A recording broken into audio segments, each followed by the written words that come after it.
우리 주님께서 이 땅에 사시는 동안에 주님께서 걸어 가실 만한 넓은 길들이 좀 많이 있었습니다. 우리가 그 넓은 길이 어떤 길이냐 하는 것은 공생의 초기에 사탄의 시험을 통해서 우리가 알 수가 있습니다. 그 사탄의 시험처럼 돌로 떡을 만들어서 정말 배고픈 민중들에게 이 민생 문제를 해결해 주는 어떤 경제적인 메시아로 걸어갈 수 있는 좋은 길이 있었습니다. 또 하나는 성전 꼭대기에서 뛰어내려서 민중들로부터 갈채와 환호를 받는 그런 종교적인 메시아의 그 넓은 길도 있었습니다. 그리고 마귀에게 엎드려 세속적인 권력을 장악함으로써 민족을 해방시키는 그런 정치적인 메시아의 길도 있었습니다. 그것이 바로 유대인들이 고대했던 메시아의 길이었습니다.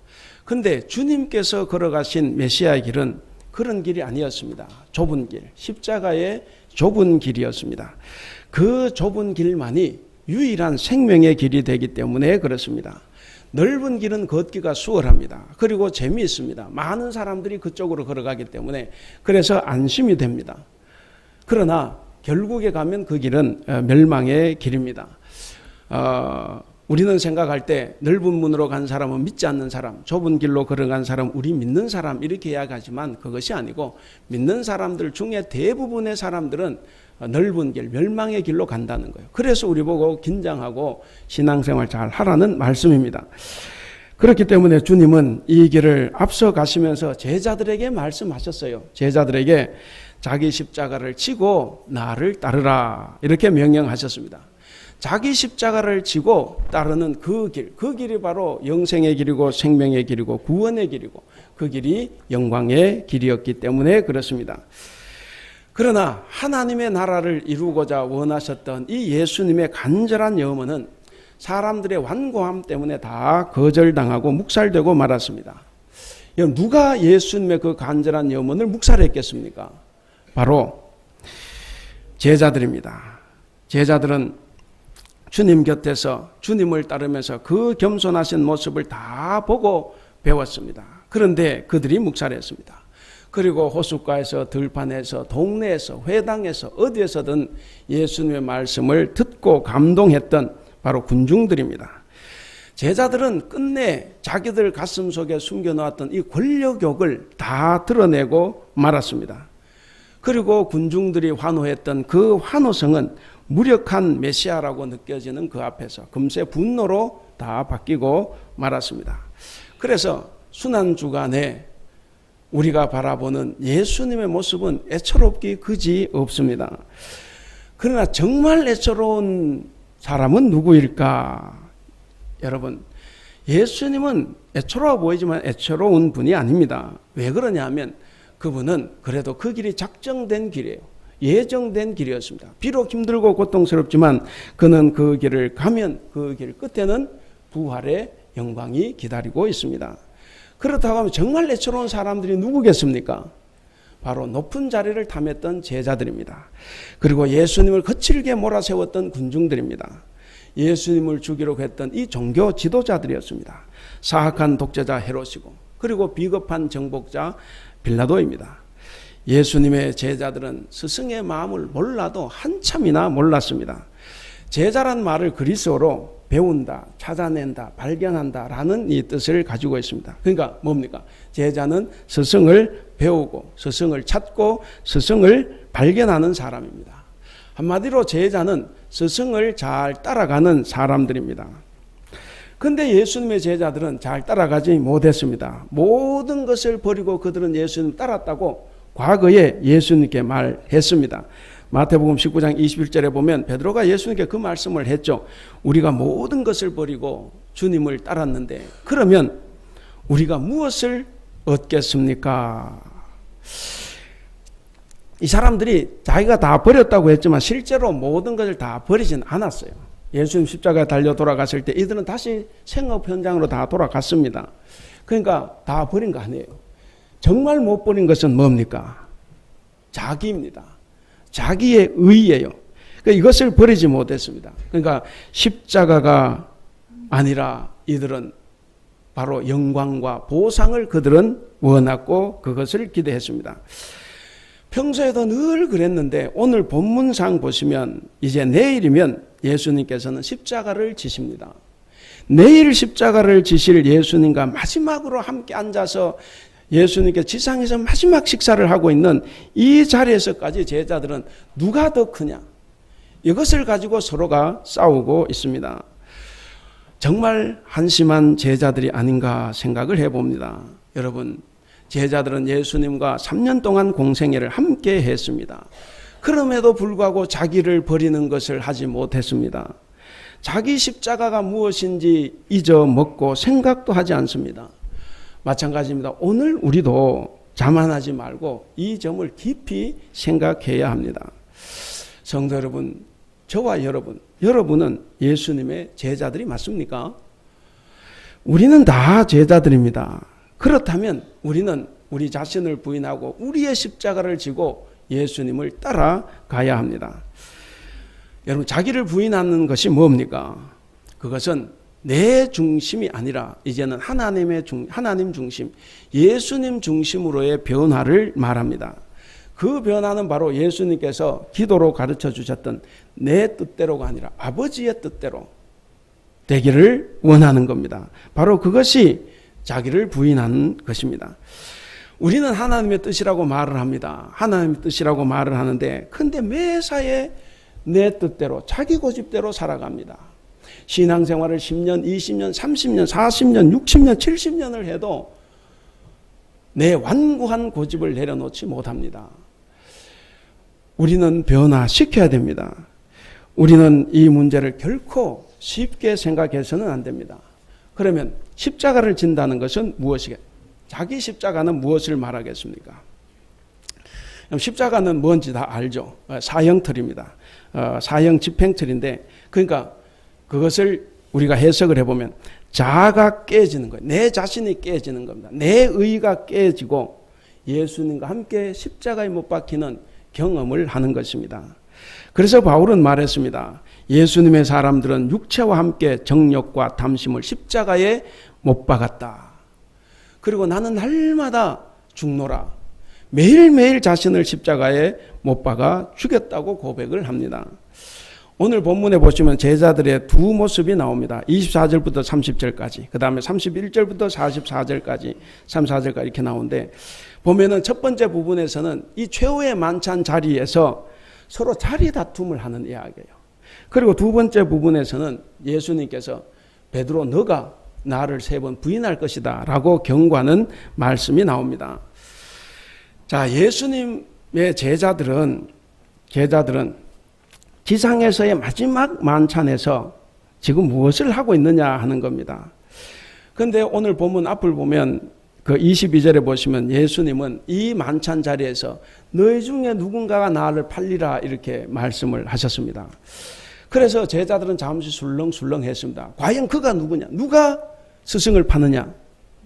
그런데 그 문제는 곧바로 잊어먹었습니다. 그리고 다른 문제로 넘어갔습니다.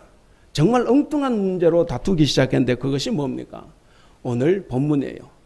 누가 파느냐도 중요한 게 아니라 그들에게 지금 가장 예민한 문제는 스승을 팔 자에 관한 이야기가 아니에요. 그렇다고 그들이 예수님 내일 십자가를 지시니까 그럼 지금까지 우리에게 가르쳤던 어떤 그 교훈의 말씀을 생각하는 것도 아닙니다. 그들이 지금 예민하게 여기는 문제는 우리 중에 누가 큰 자냐 하는 거예요. 누가 높은 자리에 앉느냐 하는 거예요. 지금 이제 마지막 만찬 자리에서도 누가 예수님 옆에 앉느냐 그것부터 시작해서 예수님께서 나라를 독립시키면 누가 높은 자리에 앉을 거냐. 그것 가지고 지금 싸우고 있습니다. 우리가 돌아보면 복음서 중에 가장 비극적인 이야기가 사실 이 부분입니다. 내일 십자가에 달려서 돌아가실 그 스승을 앞에 두고 지금 자리 다툼을 하고 있는 거예요. 그들은 관심밖의 말은 건성건성 들었습니다. 그리고 예민한 문제는 대단히 예민하게 들었습니다. 그들이 건성건성 들은 말씀이 뭡니까? 오늘 이 자리에서 그러니까 만찬 자리에서 유월절이니 고난이니 새 언약이니 하는 말씀들 바로 그 말씀들이에요. 그 말씀들을 건성건성 들었습니다. 정작 중요한 말씀은 건성건성 듣고 중요하지 않은 말씀에 이들은 예민하게 반응을 했습니다. 잊어도 상관없는 말씀들, 그런 말씀들에 이들은 매우 집착을 했습니다. 지금 그들이 예민하게 반응하는 게 뭡니까? 바로 다름 아닌 누가 높은 자리를 차지하느냐, 이 문제입니다. 예수님은 자리를 놓고 싸우는 제자들에게 말씀해 주셨습니다. 우리가 25절, 26절 같이 읽겠습니다. 25절, 26절 시작. 예수께서 이르시되 이방인의 임금들은 그들을 주관하며 그 집권자들은 은인이라 칭함을 받으나 너희는 그렇지 않을지니 너희 중에 큰 자는 젊은 자와 같고 다스리는 자는 섬기는 자와 같을지니라. 여기서 예수님이 말씀하시는 의도는 뭐겠습니까? 무엇을 말씀하려고 하십니까? 바로 하나님의 기준은 세상의 기준, 너희의 기준과 다르다 하는 것을 지금 말씀하고 계십니다. 25절을 공동 번역으로 읽어보면 이렇습니다. 이 세상의 왕들은 강제로 백성을 다스린다. 그리고 백성들에게 권력을 휘두르는 사람들은 백성의 은인으로 행세한다. 우리 역사에도 근래도 그런 일 있죠. 예를 들면 광주에 가서 시민들을 죽였습니다. 그리고 정권을 잡았어요. 그리고 자기가 마치 은인인 것처럼 행세를 합니다. 이런 것은 우리 근대사에서도 많이 볼 수 있는 이야기입니다. 세상은 그런 거예요. 세상은 강한 자가 약자를 지배합니다. 권력자들은 저마다 백성 위에 군림하면서 마치 자기가 백성의 은인인 것처럼 행세를 합니다. 그런데 26절에서 뭐라고 말씀하십니까? 26절 거기 보시면 너희는 그렇지 않을지니. 우리가 이 말씀에 주목을 해야 됩니다. 적어도 너희 기준은 세상 기준과는 달라야 하는 것 아니냐, 이 말씀을 지금 하고 계시는 겁니다. 다시 한번, 세상은 강한 자가 약한 자를 지배합니다. 높은 자가 낮은 자를 지배합니다. 그러나 적어도 너희들이라고 하면 그 일은 하지 말아야 되는 것 아니냐, 이런 거예요. 왜 주님의 제자들은 그러면 안 됩니까? 왜 주님의 제자는 높은 자리를 탐하면 안 됩니까? 주님은 28절에서 이렇게 말씀하십니다. 28절 같이 읽겠습니다. 시작. 너희는 나의 모든 시험 중에 항상 나와 함께한 자들인즉. 그러니까 너희는 내가 시험 받는 그 시험 중에 항상 나와 함께하지 않았냐. 그러니까 나와 함께 있지 않았냐 말씀이에요. 제자들은 3년 동안 예수님과 동고동락을 했습니다. 예수님과 함께 뭘 봤습니까? 예수님께서 높아지려고 하는 욕심, 그것을 봤습니까? 예수님께서 존경받고자 했습니까? 아닙니다. 종으로서의 예수님의 모습을 그들은 봤습니다. 주님은 광야에서부터 사탄의 시험에 직면했습니다. 그때도 예수님은 단 한 번도 높아지려고 하지 않았습니다. 단 한 번도 어떤 기적을 베풀어서 인기를 얻으려고 하지 않았습니다. 예수님께서는 스스로 종이 되어서 대야에 물을 떠와서 제자들에게 발을 씻겨준 것이 어젯밤 이야기입니다. 본문상 어젯밤 이야기예요. 그런데 불과 하루도 지나지 않아서 서로 자리 다툼을 하고 있습니다. 이들이 도대체 누구입니까? 예수님께서 제자들의 발을 손수 씻겨주시면서 뭐라 그랬습니까? 너희도 너희들끼리 서로 발을 씻어줘라. 서로 돌봐주고 위로하고 그렇게 살라고 한 거예요. 근데 제자들은 뭡니까? 전혀 그 삶과 관계가 없습니다. 주님은 부드럽게 말씀하시는 것 같지만 그러나 그 말씀 속에는 날선 검이 들어 있습니다. 자, 이어서 두 번째 부분입니다. 한 제자는 늘 자기가 수제자라고 큰 소리 쳤습니다. 자신의 상태를 한 번도 돌아보지 않고 자만했던 바로 베드로 이야기가 나옵니다. 베드로가 살면서 가장 결정적인 실수가 뭐였겠습니까? 당연히 예수님을 3번 부인한 사건이에요. 마태복음을 보면 26장 74절에 보면 베드로가 예수님 부인하는데 3번째 부인할 때는 저주하고 맹세하면서 나는 저자를 모른다, 이렇게 이야기를 했습니다. 그리고는 예수님의 눈과 자기의 눈이 마주쳤어요. 그래서 밖으로 뛰어나가서 통곡을 했습니다. 오늘 본문을 보면 십자가를 지시기 전날 저녁 예수님은 제자들과 초에 만찬하는 자리에서 바로 베드로에게 3번 부인할 것을 미리 경고하셨습니다. 예수님은 베드로에게 말씀하십니다. 31절 같이 읽겠습니다. 31절 시작. 시몬아 시몬아 보라 사탄이 너희를 밀가부르듯 하려고 요구하였으나. 여러분, 시몬아 시몬아 2번 불렀지 않습니까? 얼마나 애틋하고 정말 지가 못난 줄도 모르고 저렇게 하고 있는 이 시몬에 대한 간절한 마음입니다. 그래서 부르면서 뭐라고 합니까? 사탄이 너희를 밀가부르듯 하려고 요구하였다. 밀가부르듯 하였다, 이 말을 요즘 우리 표현으로 하면 그거요, 마음대로 가지고 논다 하는 겁니다. 그러니까 뭐예요? 사탄은 3년간 예수님과 동고동락하면서 예수님 모든 것을 다 배우고 훈련받았던 그 제자들을 마음껏 가지고 놀겠다라는 뜻입니다. 오늘 우리도 사탄의 밥이 될 수가 있어요. 사탄 노름의 대상이 될 수가 있습니다. 그렇기 때문에 우리가 늘 조심해야 되고, 섰다고 생각할 때 넘어질까 우리는 조심해야 합니다. 사랑하는 성도 여러분, 예수님은 사탄이 베드로를 시험해도 베드로를 위해서 기도하신다 이야기를 했습니다. 32절 같이 읽겠습니다. 32절 시작. 그러나 내가 너를 위하여 내 형제를 굳게 하라. 자, 사탄이 베드로를 시험해도 예수님은 베드로의 믿음이 떨어지지 않도록 기도하신다, 그렇게 말씀하셨습니다. 주님은 오늘도 여러분의 믿음이 떨어지지 않고 믿음이 끝나지 않도록 계속 기도해 주십니다.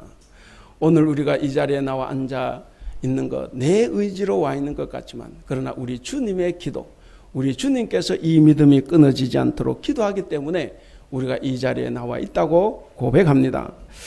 사탄은 가룟 유다만 가지고 논 것이 아니었어요. 베드로도 가지고 놀았습니다. 베드로는 그날 저녁, 이날 저녁 주님의 경고의 말씀을 들어놓고도 이제 내일 3번씩 부인합니다. 여러분, 예수님을 배신한 가룟 유다와 이 예고를 듣고도 3번 부인한 베드로, 누가 더 나쁩니까? 뭐 막상막하예요. 막상막합니다. 둘 다 나쁘죠. 근데 어떻게 보면 베드로가 훨씬 더 나쁘다. 왜 그렇습니까? 그는 큰 소리를 너무 많이 쳤어요. 죽을지언정 나는 주님을 따라가겠습니다. 모두가 다 주님을 버려도 나는 따라가겠습니다. 오늘 본문 33절에도 그렇게 말합니다. 33절 같이 읽겠습니다. 시작. 그가 말하되 주여 내가 주와 함께 오게도 죽는 데에도 가기를 각오하였나이다. 예, 내일 어떻게 될지를 모르고 지금 큰 소리를 치고 있는 거예요. 내가 감옥에도 같이 가겠습니다. 죽음의 자리도 내가 같이 가겠습니다. 이렇게 큰 소리를 쳤어요. 그렇기 때문에 베드로가 훨씬 더 나쁘다, 그렇게 생각할 수가 있습니다. 그런데 중요한 것은 베드로는 그 쓰러진 자리에 그냥 머물러 있지 않았다 하는 것입니다. 가룟 유다는 그냥 거기에 머물렀어요. 그래서 비참하게 자살을 하고 말았습니다. 그런데 이후에 베드로는 예루살렘 교회의 큰 기둥이 되었습니다. 그 차이가 어디에 있습니까? 바로 회개에 있었습니다. 베드로는 3번 부인하고 그 순간 예수님의 말씀이 생각이 나서 그 아픈 마음을 견딜 수가 없었습니다. 그래서 밖으로 뛰어나가서 그가 통곡을 하고 울었습니다. 그는 통곡하며 철저하게 회개를 했습니다. 그럼에도 불구하고 그는 부끄러워서 누구 앞에 설 수도 없었습니다. 그러나 부활하신 이후에 주님을 만나고 진정으로 주님을 사랑하게 됐습니다. 사랑하는 성도 여러분, 저와 여러분은 누구의 제자입니까? 누구의 종입니까? 우리는 주님의 제자입니다. 주님의 종입니다. 주님의 제자답게, 주님의 종답게 살아가야 합니다. 여러분, 그렇게 살아가고 있습니까? 주님의 제자들이 3년 동안 주님이 당하신 시험을 다 지켜봤어요. 우리는 얼마나 지켜봤습니까? 저는 모태신앙이에요. 제가 50이 살짝 넘었습니다. 그러면 50년 동안 저는 예수님께서 시험 당하시고 모함 당하신 것을 보고 배우고 알고 있어요. 제자들은 3년이지만 저는 50년이 넘습니다. 여러분들은 몇 년 동안 아셨습니까? 우리는 얼마나 많은 시간 말씀을 통해서 주님께서 당하신 그 시험을 다 지켜보았습니다. 그래서 주님은 오늘 우리에게도 똑같이 말씀하십니다. 너희는 그렇지 않을지니 너희는 나의 모든 시험 중에 항상 나와 함께한 자들이 아니냐. 여러분, 시험 당하시는 우리 주님을 다 본 우리들은 어떻게 살아가야 하겠습니까? 진짜 제자의 모습, 진짜 종의 모습이 어떤 것일까? 오늘 주보에 나온 대로 병행 본문이 이사야 50장입니다. 우리가 이사야 50장 6절에서 7절 말씀을 우리가 같이 읽어보겠습니다. 시작. 나를 때리는 자들에게 내 등을 맡기며 나의 수염을 뽑는 자들에게 나의 뺨을 맡기며 모욕과 침뱉음을 당하여도 내 얼굴을 가리지 아니하였느니라.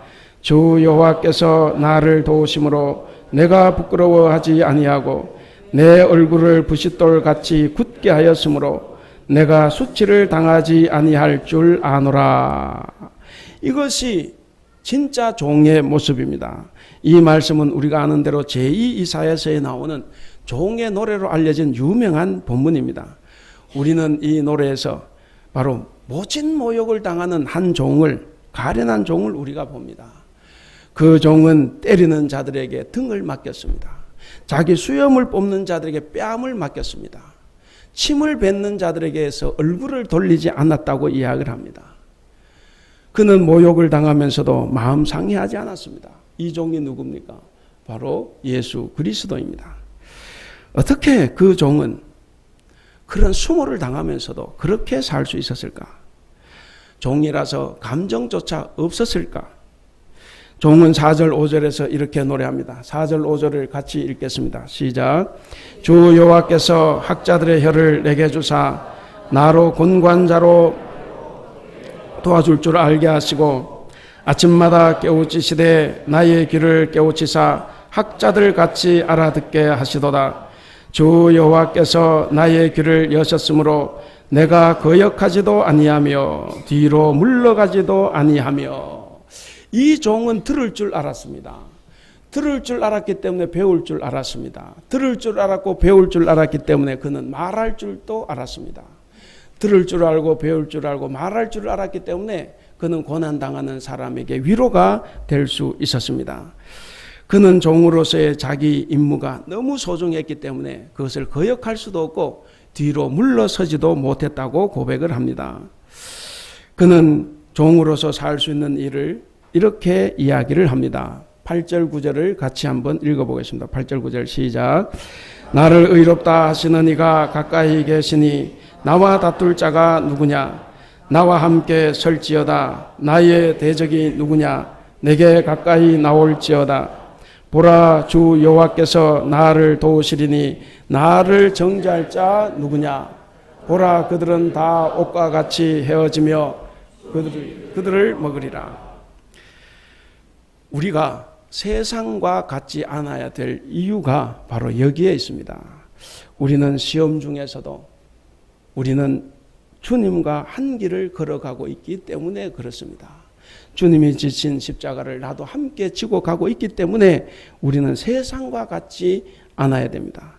오늘부터 이제 순환주간이 시작됩니다. 순환주간은 오늘 입성하신 날로부터 토요일까지 한 주간인데 이 순환주간은 교회력에서 가장 중요한 시기입니다. 그래서 전통적으로 이 순환기간에 교회는 주님이 당하신 치욕과 죽음을 묵상을 합니다.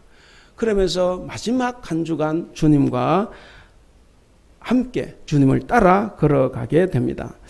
우리는 순환주간을 주님과 함께 잘 걸어가야 됩니다. 잘 걸어감으로써 우리가 진심으로 주님을 이해할 수 있어야 되고 주님의 마음을 우리 마음에 품을 수 있어야 합니다. 여러분, 주님은 우리를 구원하시고 해방시켜 주시기 위해서 종이 되셨습니다. 그리고 종으로서 겪어야 될 온갖 수모와 순환, 모함과 모욕을 다 당하셨습니다. 그것을 기꺼이 다 감당하셨습니다. 우리는 내 말 하나 잘못해도 우리는 불같이 화를 냅니다. 절대로 못 참아요. 반드시 갚아 주려는 마음이 우리에게 있습니다. 그런데 예수님은 오늘 종의 노래처럼 모든 것을 다 받아들였습니다. 주님은 우리를 위해서 오만 가지 수욕을 다 감당하셨습니다. 죽음에 이르도록 자신을 낮추고 또 낮추신 분이 바로 하나님, 그 하나님이셨습니다. 하나님은 자기를 비워내고 낮고 천한 종이 되셨습니다. 이분이 바로 우리를 사랑하시는 우리 주 예수님이십니다. 사랑하는 성도 여러분, 여러분은 주님과 같은 가치관을 가지고 계십니까? 온유하신 주님처럼 여러분도 온유하십니까? 겸손하신 예수님처럼 우리도 다 겸손하십니까? 종이신 주님의 마음이 지금 저와 여러분들의 마음이겠습니까? 3년 동안 주님을 따르며 온유하고 겸손하신 예수님을 곁에서 보고 배웠던 제자들이 마지막 날 끝내는 자기들의 권력욕을 다 드러냈습니다. 주님의 마음이 얼마나 비통하고 아팠겠습니까? 세상은 우리에게 끊임없이 유혹합니다. 높은 자리에 올라가라고. 사탄은 우리에게 늘상 유혹합니다. 사람 위에 군림하라고. 그래서 우리는 끊임없이 형제와 나를 견줍니다. 그래서 내 형제와 내 이웃보다 한 발이라도 더 앞서가려고 우리는 아둥바둥합니다. 그러나 주님께서는 이렇게 말씀하셨습니다. 아까 읽으신 대로 26절. 너희는 그렇지 않을지니. 적어도 너희 기준은 세상의 기준과는 좀 달라야 되는 것 아니냐. 너희는 정말 그렇게 살면 안 되는 것 아니냐. 나와 함께 내가 어떤 고난을 당했고 어떤 모욕을 당했고 어떤 시험을 당했는지 너희가 알고 있다면 그렇게 살면 안 되는 것 아니냐. 이렇게 지금 우리에게 말씀합니다. 우리는 오늘 제2사야가 말씀한 이 종의 노래를 통해서 우리는 주님의 마음을 다시 한번 돌아봐야 됩니다. 오늘 우리들은 예수 그리스도의 마음을 품고 오늘부터 시작된 이 순환 주간을 걸어가야 합니다. 여러분, 진정한 믿음이 뭐겠습니까? 진정한 믿음은 세상과 같지 않은 거예요. 주님과 같은 것입니다. 나는 과연 세상 같은가 주님과 같은 것인가? 우리가 진정 주님과 같이 되었을 때 우리는 부활을 기쁜 마음으로 맞이할 수 있습니다. 이제 말씀을 맺겠습니다. 누가복음 22장은 긴데 예수님의 마지막 생애의 장면을 아주 숨가쁘게 이렇게 보여줍니다. 예수님은 살인 음모가 진행이 되고 그리고 제자들은 서로 높은 자리를 탐하고 배반이 이어지는 이런 암울한 상황 속에서도 예수님은 굴하지 않고 묵묵히 십자가를 향해서 죽음의 길을 계속 걸어가고 계십니다. 예수님의 죽음의 여정도 이제 4일 남았습니다. 이제 목요일이면 잡혀서 죽습니다. 여러분, 우리가 예수님과 동행할 수 있는 날이 불과 4일밖에 남지 않았습니다. 여러분 옆에 사람 한번 보세요. 자, 옆에 얼굴을 한번 보세요. 혹시 얼굴 보니까 어때요? 혹시 부인이 앉아있고 남편이 앉아있습니까? 손을 한번 꼭 잡아보세요. 남자들끼리 손 잡아도 괜찮아요. 예. 여러분이 가장 사랑하는 남편. 정말 살고 싶지 않은 남편이지만 그래도 마지막 4일이 남았대요. 내 사랑하는 아내, 내 사랑하는 부모가 만약 4일만 남았다고 하면 여러분 어떻게 살아가시겠습니까? 이제 오늘이 지나고 내일 내 사랑하는 사람이 엄청 고생을 합니다. 그리고 화요일에는 나쁜 사람들을 만나 하루 종일 싸웁니다. 너무 피곤해서 수요일 하루는 그냥 쉬어요. 그 시는 내 사랑하는 아내, 남편 너무 불쌍해 보여요. 그런데 목요일, 이게 어찌 된 일입니까? 목요일에 심한 병을 앓습니다. 그리고 결국 그날 저녁, 그러니까 금요일에 하루 종일 시름시름 앓다가 저녁에 죽습니다. 여러분, 이것을 우리가 알고 있다고 하면 여러분 사랑하는 사람 어떻게 살겠습니까? 4일 동안. 아마 내 잘못을 다 말하고 용서를 구할 거예요. 내가 옳은 방법이었다고도 내가 네 말대로 네 삶의 방식대로 살지 못하고 내 고집대로 내 사랑 방식으로 살았던 것 미안하다고 말할 것 아닙니까? 그 자리에서 말할 거예요. 그동안에는 내가 옳았다고 해도 그 시간 4일만큼은 내 옳았던 것도 다 한이 되고 다 내려놓고 내 사랑하는 사람의 말대로 살려고 할 겁니다. 정말 이 남은 4일 동안만이라도 내 모든 것을 포기하고 그냥 그 사람 맞춰서 살아갈 거예요. 여러분, 우리가 사순절을 그 심정으로 살아가보자 하는 겁니다. 베드로처럼 용서받지 못할 죄를 저질렀어도 그가 통곡을 하고 회개할 때 예수님은 다 용서해 주셨습니다. 내 사랑하는 사람이 다 용서해 주는 것처럼 나도 용서받습니다. 남은 일주일 동안 내 생각대로 살지 않고 하나님의 생각대로 한번 살아보면 어떻습니까? 오늘 제목이 뭡니까? 제목 다 같이 읽겠습니다. 시작. 그리스도인 세상 기준과는 다른 사람. 세상은 높아지려고 합니다. 세상은 높아지고 싶어요. 근데 예수님은 섬기는 종으로 오셨습니다. 우리도 일주일만이라도 여러분들이 속한 가정에서, 여러분들이 속한 직장에서, 일터에서 내 아내에게, 내 남편에게, 내 자식들에게, 내 부하 직원들에게 한번 종이 되어 보시기를 바랍니다. 그리고 그들을 한번 섬겨 보시기를 바랍니다. 이 주간만큼은 여러분 힘센 고집 다 내려놓고 내 아내 소원을 한번 들어보시기를 바랍니다. 바로 우리가 이 주간에 우리의 모든 것을 다 내려놓고 하나님이 원하시는 대로 살아갈 수 있기를 바랍니다. 그것을 우리가 훈련을 해야 됩니다. 내가 원하는 대로 살아가려고 하지 않는 것, 그것이 우리의 기도가 되어야 됩니다. 우리는 기도로서만 하나님이 원하시는 대로 살아갈 수가 있습니다. 공생의 마지막 순간 예수님께서 하신 것은 다 기도입니다. 32절에 보면 베드로를 위해서 기도하셨고, 그리고 이 본문이 지나면 마지막 겟세마네 동산에서 하나님의 뜻을 이루기 위해서 기도하십니다. 기도만이 우리가 살아갈 수 있는 길이라는 것을 예수님 공생의 죽음 직전에 우리에게 보여주신 것입니다. 사랑하는 성도 여러분, 우리는 내일부터 특별 새벽 기도회를 합니다. 월요일부터 금요일까지입니다. 우리는 좀 고난 당해도 괜찮아요. 이게 굉장히 힘들어요. 새벽 기도 나오시는 것이. 그래서 평소에는 안 나오셔도 관계없습니다. 그러나 순환주간 이 새벽 기도회에 여러분들이 많이 참석하실 수 있기를 바랍니다. 참석하셔서 회개하시고 회개하심으로써 우리 주님과의 관계가 더 돈독해지고 정상적이 될 수 있기를 바랍니다. 그리고 기도하심으로써 여러분의 삶의 어떤 어려운 상황도 다 이겨낼 수 있는 그 힘, 믿음을 얻을 수 있기를 우리 주님의 이름으로 축원합니다. 기도하겠습니다.